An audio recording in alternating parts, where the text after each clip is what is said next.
क्या आपने कभी सोचा है कि वोट देते समय आपकी उंगली पर जो स्याही लगाई जाती है वो कहाँ से आती है, उस स्याही को कौन बनाता है और उसकी कीमत कितनी है? यदि आपको नहीं पता है तो चलिए जानते हैं इस वीडियो में।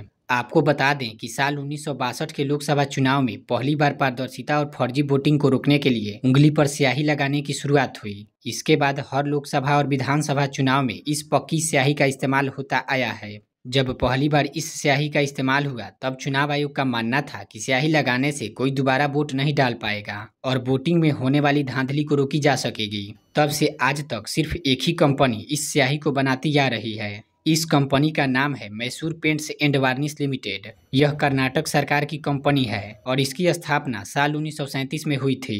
इस कंपनी की नींव नलवाड़ी कृष्णा राजा वाडियार ने रखी थी। शुरुआत में इस कंपनी का नाम मैसूर लाख फैक्ट्री हुआ करता था।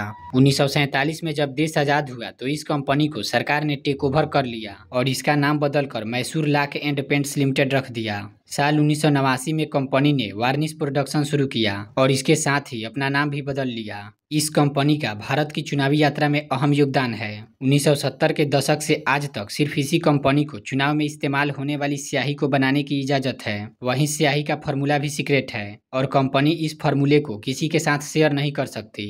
यह कंपनी नेशनल फिजिकल लेबोरेटरी की मदद से स्याही तैयार करती है। यह कंपनी सिर्फ भारत में ही नहीं बल्कि दुनिया के और 25 देशों को भी यह स्याही एक्सपोर्ट करती है। इसके द्वारा तैयार की गई स्याही की एक शीशी से कम 700 उंगलियों पर स्याही लगाई जा सकती है। हर शीशी में 10 ml स्याही होती है।